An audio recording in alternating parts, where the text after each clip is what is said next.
안식일에 예수께서 한 바리새인 지도자의 집에 떡 잡수시러 들어가시니 그들이 엿보고 있더라. 주의 앞에 수종병 든 한 사람이 있는지라.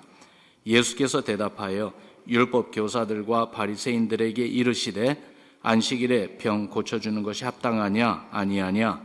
그들이 잠잠하거늘 예수께서 그 사람을 데려다가 고쳐 보내시고 또 그들에게 이르시되 너희 중에 누가 그 아들이나 소가 우물에 빠졌으면 안식일에라도 곧 끌어내지 않겠느냐 하시니 그들이 이에 대하여 대답하지 못하니라. 청함을 받은 사람들이 높은 자리 택함을 보시고 그들에게 비유로 말씀하여 이르시되 내가 누구에게나 혼인잔치에 청함을 받았을 때에 높은 자리에 앉지 말라. 그렇지 않으면 너보다 더 높은 사람이 청함을 받은 경우에 너와 그를 청한 자가 와서 너더러 이 사람에게 자리를 내주라 하리니 그때 내가 부끄러워 끝자리로 가게 되리라. 청함을 받았을 때에 차라리 가서 끝자리에 앉으라.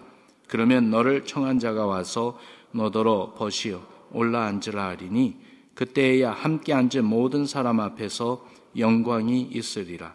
무릇 자기를 높이는 자는 낮아지고 자기를 낮추는 자는 높아지리라. 또 자기를 청한 자에게 이르시되 내가 점심이나 저녁이나 베풀거든 벗이나 형제나 친척이나 부한 이웃을 청하지 말라. 두렵건대 그 사람들이 너를 도로 청하여 내게 가품이 될까 하노라. 잔치를 베풀거든 차라리 가난한 자들과 몸 불편한 자들과 저는 자들과 맹인들을 청하라. 그리하면 그들이 갚을 것이 없으므로 내게 복이 되리니 이는 의인들의 부활 시에 내가 갚음을 받겠음이라 하시더라. 아멘. 하나님 나라의 원리라는 제목으로 여러분들과 함께 말씀을 나누겠어요. 오늘 본문에 보면은 세 가지 이야기를 다루고 있습니다.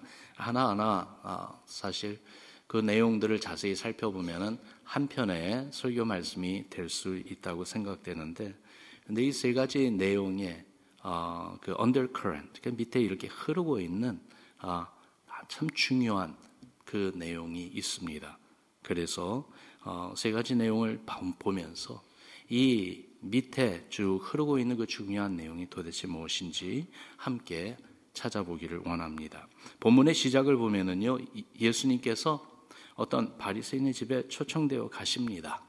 그래서 그 집에 들어가셔서 떡을 잡수시는 그러한 일이 일어나는데, 처음 1절을 보면은 그러한 주님을 보고 있는 사람들이 있었어요. 근데 보는 모습이 예사롭지가 않습니다. 1절을 다시 보면은 안식일에 예수께서 한 바리새인 지도자의 집에 떡 잡수시러 들어가시니 그들이 엿보고 있더라 그랬어요. 이렇게 사모하는 마음으로, 반가운 마음으로, 기대하는 마음으로 그렇게 보는 것이 아니라 엿보고 있었다, 그렇게 말하고 있어요. 이 엿보고 있다는 말이 무슨 누앙스를 갖고 있냐면은 상당히 부정적이에요.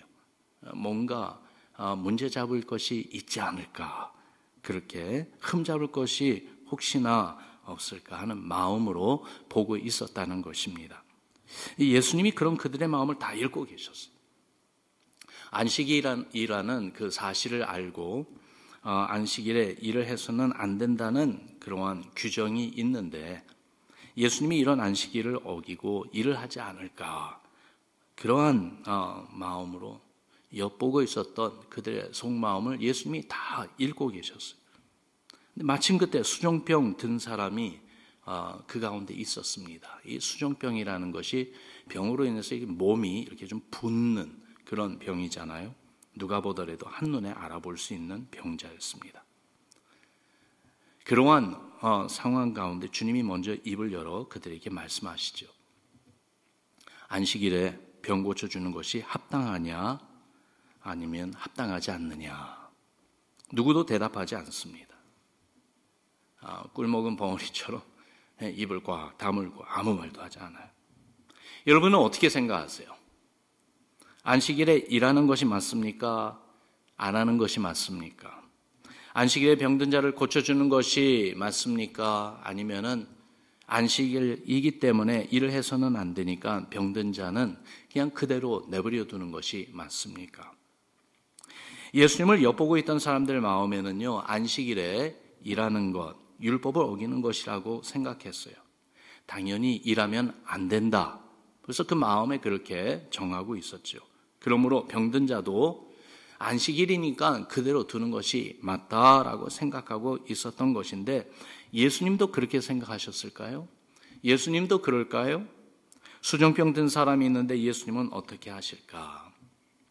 선한 마음으로 알고 배우고 싶은 것, 그래서 주님에게 배우고, 그러면서 주님은 왜 그러셨는지 알고 싶고, 그래서 주님과 같이 그렇게 바른 이해와 바른 신앙으로 살고 싶은 그러한 마음이 아니라 어떻게 하면 흠을 잡고 문제를 삼을까 하는 마음으로 보고 있었던 것입니다.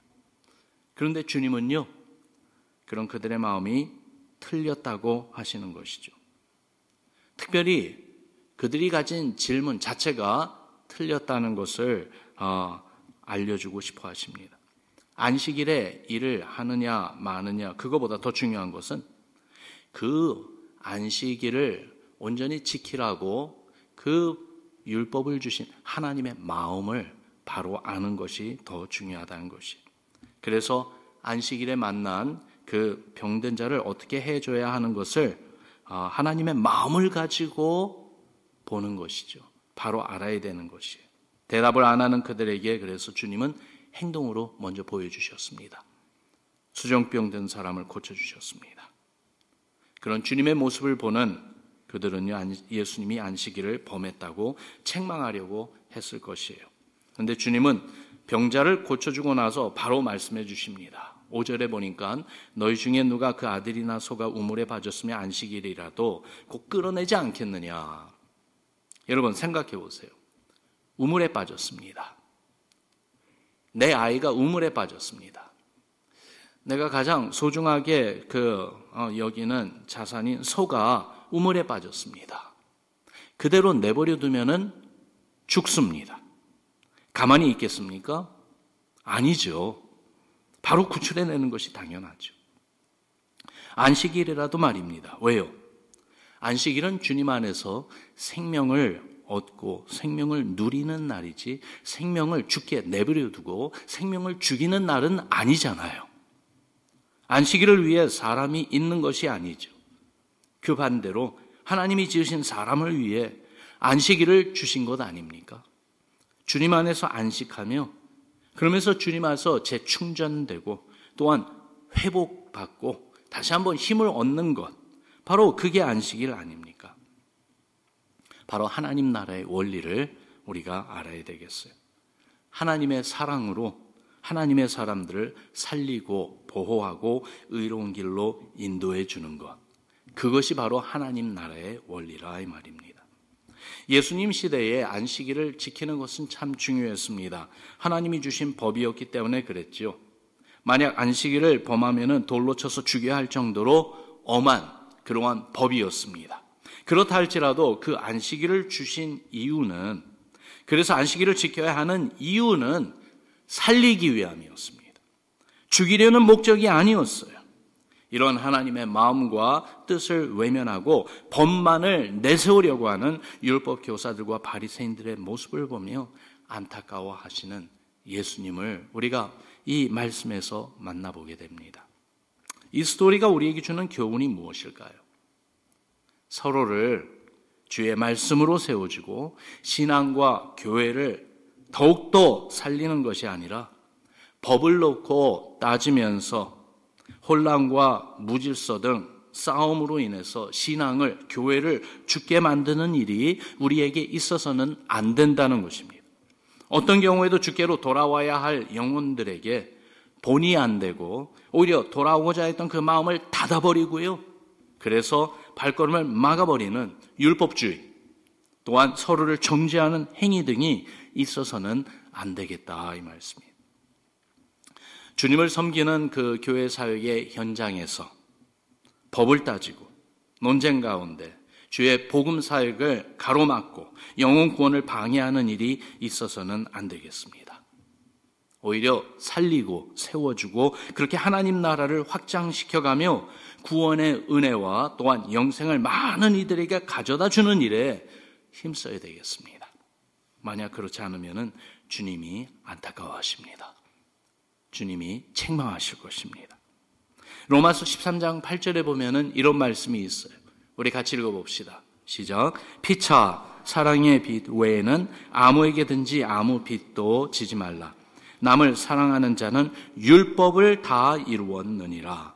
여러분, 하나님께서 하나님의 백성에게 율법을 주셨을 때는 바로 하나님의 사랑의 마음으로 주신 거예요. 그 법이 억압하고 또한 그 법이 정죄하게 하기 위해서 주신 것이 아니라 그 법으로 보호하시고 또한 사는 길로, 생명의 길로, 바른 길로 인도해 주시기 위해서 주신 것이죠. 이 마음은 헤아리지 않고 그저 법만을 따지면서요, 서로를 정죄하고 서로를 쓰러뜨리고 또한 그 신앙을 죽이는 그러한 일들이 일어나서는 안 되겠어요. 주를 사랑하는 마음으로 서로를 오히려 사랑으로 살리고 생명의 주께로 나오도록 그렇게 주님 안에서 생명을 얻고 풍성히 얻게 하는 것이 주님이 기뻐하시는 것입니다. 사실 생각해 보면은 교회도 마찬가지예요. 우리가 주님 안에서 살리는 일에, 그래서 그것을 위하여 복음에 우리의 마음을 집중하고 그렇게 하나님 나라를 더욱더 확장시켜가는 일에 힘쓸 때에 교회는 자연히 하나가 돼서 움직이게 될 것입니다. 그런데 해야 되는 것인지 하면 안 되는 것인지 따지고 논쟁하고 그러면서 분열이 일어나고 하면은요, 주께서 우리에게 주신 이 생명의 복음의 사명 온전히 감당하지 못할 것이에요. 늘 우리 마음에 주님이 우리에게 권고하시고 명하시는 하나님 나라의 원리, 주께서 우리에게 생명 주셨고 우리에게 또한 생명을 가져다주는 살리는 사명을 주셨다는 그 사실을 늘 마음에 기억하고요, 주를 기쁘게 해드리는 우리가 되기를 바랍니다. 그러면서요, 하나님 나라의 원리를 보여주는 두 번째 이슈를 오늘 또한 말씀에서 계속 보여줍니다. 높은 자리에 앉으려는 사람들을 보고 계셨던 주님이 해주신 말씀으로 나오는데요, 바리새인 지도자의 집에 초대받은 사람들, 예수님과 예수님의 일행만 초대받은 것이 아니라 바리새인 지도자의 집이라고 했기 때문에 거기에는 율법을 가르치는 선생들 그리고 또한 다른 바리새인들도 거기에 초대를 받았어요. 그런데 그 사람들이 서로 인정받고 존경받는 높은 자리에 앉으려고 했습니다. 이걸 보고 말씀해 주시기를 높은 자리에 앉으려고 하지 마라. 그렇지 않으면은 더 높은 사람이 나타나면은 그 자리를 내줘야 하고 부끄러워서 결국은 끝자리로 가게 될 것이다. 그러니까 처음부터 끝자리에 앉으라. 그러면은 초청한 사람이 오히려 와서 높은 자리에 앉아달라고 하지 않겠느냐라고 말씀하십니다. 사람들이 왜 높은 자리에 앉고 싶어 할까요? 마음의 욕망 때문에 그런 것 아닙니까? 높은 자리에 앉으면은 인정받잖아요. 대접을 받잖아요. 권력도 얻습니다. 그래서 사람들은 그 높은 자리에 서로 다투며 앉으려고 합니다. 예수님의 제자들도 그랬어요. 예루살렘으로 이제 마지막으로 향해 갈 때는 누가 더 높은 자리에 앉은 것이 마땅하냐 하면서 서로 분쟁하고 다투기도 했습니다. 그러나 자기 힘으로 높은 자리에 올라가 앉았다고 생각할 때는요, 어느 순간 자신보다 더 높은 사람이 와서 그 자리를 결국은 빼앗기고 부끄러움을 당할 수 있습니다. 그렇기 때문에 중요한 것은 높고 낮음을 떠나서 누가 내가 있는 이 자리를 기억하는 것이, 그러니까 내가 어떻게 이 자리에 앉도록 해 주었는지 그분을 기억하는 것이 중요합니다. 내가 노력해서 내가 얻고자 해서 얻어낸 자리가 아니에요. 생각해 보면은 일터에서, 가정에서, 교회에서 우리가 있는 자리, 그 자리는 주님이 주신 자리예요. 그렇죠? 우리에게 청지기 사명을 주시며 여기 있으라 하면서 그 자리에 주님이 우리를 데려다 놓으신 거죠. 주께서 주신 자리이기 때문에 거기에서 우리가 가질 수 있는 마음의 태도는 오직 한 가지, 바로 여기부터 시작돼야 된다고 생각합니다. 겸손이지요. 감사지요. 그래서 그 자리에서 바로 이 자리에 앉으신 주님께 영광 돌리는 일 말입니다. 우리가 어느 자리에 있든지 왕 중의 왕, 주 중의 주 되신 주님이 바로 내 앞에 있다는 것을 기억하고 주님 앞에 겸손히 엎드려 경배하며 오직 주님만을 높이는 그러한 우리의 신앙 되기를 바랍니다. 세상의 원리인 나 스스로를 높이려고 하지 말고요. 하나님 나라의 원리인 나 자신을 겸손히 낮추는 우리 신앙이 되었으면 좋겠어요. 주님이 말씀해 주세요. 11절 하나님 나라의 원리입니다. 같이 읽어봅시다. 시작. 무릇 자기를 높이는 자는 낮아지고 자기를 낮추는 자는 높아지리라. 이 말씀을 해주신 예수님이 이 말씀대로 사셨어요. 하늘 보좌를 뒤로 두시고 낮고 낮은 이 땅에 사람의 아기로 태어나셨어요. 또한 사시는 그 모습도 인자는 머리 둘 곳이 없다고 하시면서 그렇게 정말 외롭고 가난한 삶을 사셨어요. 심지어는 십자가의 고난에 당신 자신을 내어주시며 죽음의 자리까지 하나님 아버지의 뜻에 순종하여 당신 자신을 겸손히 낮추시고 생명도 내어주셨어요. 정말로 우리는 주님 앞에서 이런 주님을 닮아 낮아지기를 더욱더 사모하고 주님과 함께 그 낮은 자리에 가기를 감사하며 기뻐하는 우리가 되기를 바랍니다. 겸손해야 됩니다. 겸손함으로 살아가야 됩니다. 세상에서도 내 명예, 내 영광을 추구하는 것이 아니라 오직 주님의 영광을 바라며 또한 주님의 영광을 위해 살기 바랍니다. 그러면은요, 우리의 삶의 주인 되신 주님이 우리를 높여주실 거예요. 주님이 인정해 주실 거예요. 당신의 영광에 함께 있게 해 주실 줄로 믿습니다. 세 번째 이야기도 이렇게 하나님 나라의 원리를 말해줍니다. 남에게 베풀 때에 갚을 것이 없는 사람에게 베풀라라는 그 말씀을 주십니다. 우리 12절부터 14절 마지막 부분 다시 한번 같이 읽어봅시다. 시작. 내가 점심이나 저녁이나 베풀거든 벗이나 형제나 친척이나 부한 이웃을 청하지 말라. 두렵건대 그 사람들이 너를 도로 청하여 내게 가품이 될까 하노라. 잔치를 베풀거든 차라리 가난한 자들과 몸 불편한 자들과 저는 자들과 맹인들을 청하라. 그리하면 그들이 갚을 것이 없으므로 내게 복이 되리니 이는 의인들의 부활 시에 내가 가품을 받겠음이라 하시더라.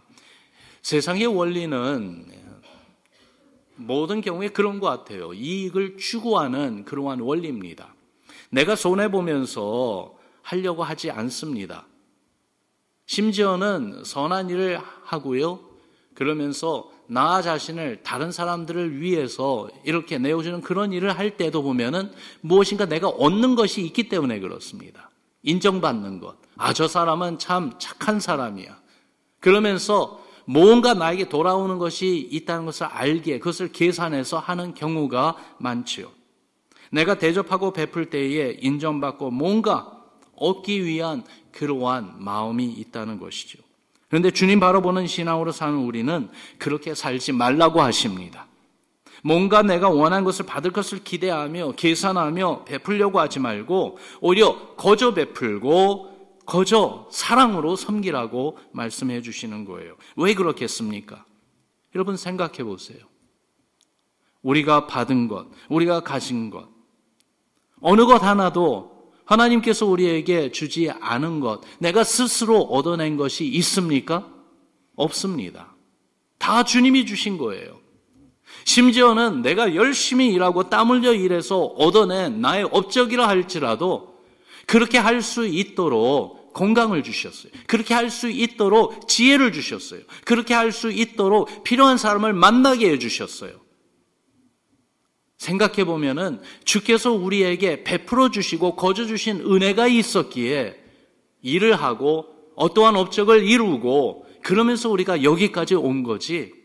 주께서 우리에게 주시는 것 없이 내 힘으로 내 의지로 해낸 것은 아무것도 없죠. 특별히 우리에게 베푸신 구원을 생각해 보면 이건 전적인 하나님의 은혜 아닙니까? 그러니 주께로부터 거저 받은 것, 주의 사랑으로 받은 은혜, 우리가 그 은혜를 거저 주는 것이 마땅한 것이죠. 예수님이 제자들에게 복음과 권능을 주시면서 보낼 때 이런 말씀을 하셨어요. 마태복음 10장 8절에 보니까 너희가 거저 받았으니 거저 주라. 우리가 이 말씀을 늘 마음에 새기고 기억했으면 좋겠습니다. 그렇게 선한 일을 할 때에, 나눠주고 베풀 때에 I'll receive something in return 하는, 무언가 내가 얻을 것, 그 이익을 계산하려고 하지 맙시다. 정말 주님의 은혜처럼 베풉시다. 그러면 주께서 그러한 우리를 보시고 갚아주실 것이라고 말씀해 주고 있어요. 선한 청지기의 사명을 잘 감당한 여러분들을 칭찬해 주시고 상급 주실 것이라는 말씀이에요. 사랑하는 성도 여러분, 오늘 이 세 가지 이야기, 여기 안에 흐르고 있는 그 undercurrent, 정말 중요한 한 가지 원리가 있다면은, 우리가 이 세상에서 믿음으로 살아갈 때에 세상 원리보다는 하나님의 원리를 찾고 하나님의 원리를 따라 살자는 것입니다. 그 하나님의 원리, 특별히 세 가지를 우리에게 보여주었어요. 살리고 또한 더욱더 살아나게 하는 그러한 일을 합시다. 주 안에서 한 사람 한 사람을 더욱더 세워주고 주의 교회를 더욱더 세우는, 그래서 하나님의 사람들을 더욱더 살아나게 만들고 생명을 가져다주는 그 일에 힘쓰는 우리가 됩시다. 그러면서 주의를 할 때에, 믿음으로 살아갈 때에 겸손합시다. 어떤 경우에도 우리 자신을 계속 낮추며 오직 주님만 높이기를 힘쓰는 우리가 됩시다. 그렇게 주님께 영광 돌릴 때에 주께서 우리에게 더욱 큰 일들을 보여주시고 하나님의 일에 참여하게 해주실 것입니다. 그리고 주께서 우리에게 거저주신 은혜와 사랑을 많은 이들에게 거저주고 베풀고 정말 이렇게 선한 청지기로서 살려고 힘씁시다. 뭔가 사람에게서 뭘 받아내려고 하는 그거보다는 오히려 주님이 우리에게 거저주신 은혜, 감사함으로 또한 이것을 나눠주고 베풀어 주는데 더욱 힘쓰는 우리의 신앙 되기를 바랍니다. 36에서 4:20까지 3:16 on 4:20, 바로 한 영혼을 주님께 인도하기 위해서요, 선한 일, 살리는 일을 하고요, 겸손하며 베풀기를 힘쓰고요, 우리 자신을 이렇게 거저주기를 힘쓰는 그러한 신앙으로 다가가 봅시다.